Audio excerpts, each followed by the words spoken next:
Hi everyone, আসসালামু আলাইকুম। সবাইকে ওয়েলকাম জানাচ্ছি। ঈদের দিনে আমরা কি করেছিলাম সেই ভিডিওটা আপনাদের সাথে শেয়ার করব।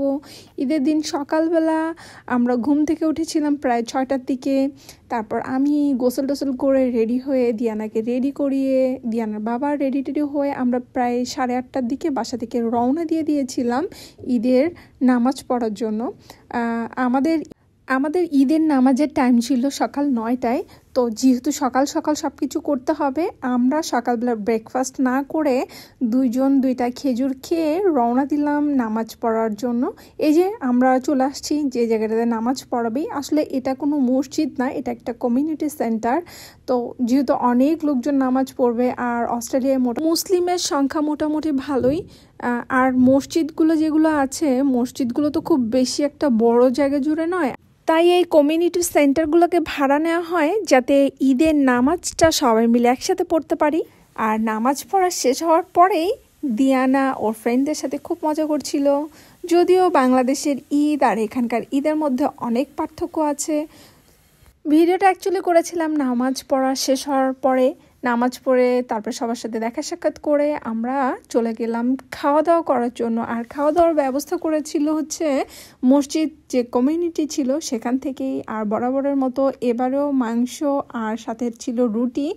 আর মাংস রুটি শুধু না, অনেক ডেজার্টও ছিল যেগুলো ভিডিও অ্যাকচুয়ালি করা হয়নি। খাবার যেহেতু অনেক সিরিয়াল নিয়ে নিতে হয়, তো ভিডিওটা অ্যাকচুয়ালি আমি কন্টিনিউ করতে পারিনি।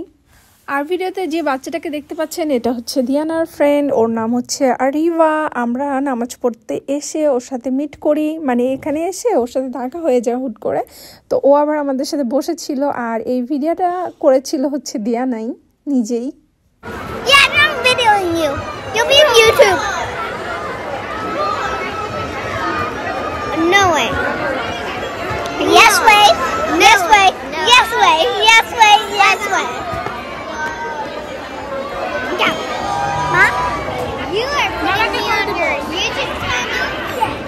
মাংস রুটি খাওয়ার পরে একটু ডেজার্ট নিয়েছিলাম খাওয়ার জন্য, বাট ওটা ভিডিও করতে ভুলে গিয়েছিলাম। আর এটা হচ্ছে গোটা ওই যে কমিউনিটি সেন্টারের ভিতরে আমরা যেখানে নামাজ পড়েছিলাম সেটা। কমিউনিটি সেন্টার থেকে বাসা আসার পরে আমরা গিয়েছিলাম হচ্ছে দিয়ানার ফ্রেন্ডের বাসায় দাওয়াত খেতে। আর এই যে দেখেন দিয়ানা একেবারে নাচু করতেছিল।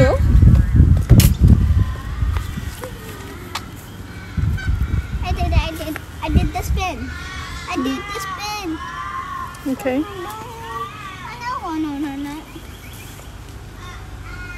আমরা এখানে দিয়ানার বাবার জন্য অপেক্ষা করছিলাম। দিয়ানার বাবা অবশ্য গাড়ি ঘোরাচ্ছিল, তো ভাবলাম এই ফাঁকে একটু ভিডিও করে নেই।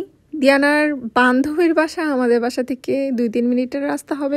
দেশের বাইরে ঈদ কখনোই কারোই ভালো হয় না। আমরা এতদিন থেকে দেশের বাইরে আছি, আমার মনে হয় না একটা ঈদেও আমরা খুব বেশি আনন্দ করেছিলাম।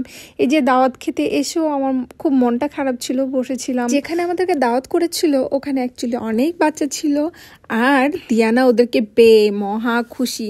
যদিও বাংলাদেশের মতো ঈদের মজা ও বুঝবে না, তারপরেও যতটুকু পায় ততটুকুই আলহামদুলিল্লাহ। অ্যাকচুয়ালি আমরা যেমন ছোটোবেলায় ঈদে অনেক মজা করেছিলাম, ও যদিও ওরকম মজা পাবে না। আর মেহেদি, হাতে মেহেদি কিন্তু ঈদের আগে দিইনি, মানে এই চাঁদরাতে আমাদের মেহেদি দেওয়া হয়নি। ঈদের একদিন পরেই আমরা হাতে মেহেদি দিয়েছিলাম। এই যে আমি নিজে কলম দিয়ে ডিজাইন করে তারপরে ওটার উপরে মেহেদি দিয়ে দিয়েছি। আর এটা যখন দিয়ানা ঘুমিয়েছিল মেহেদি দেওয়ার পরে, তখন এটা আমি ভিডিও করে রেখেছিলাম। দিয়ানার বাবা দিয়ানার জন্য চুড়ি কিনে এনেছিল। তো এই যে সেই বিউটিফুল চুড়িগুলো।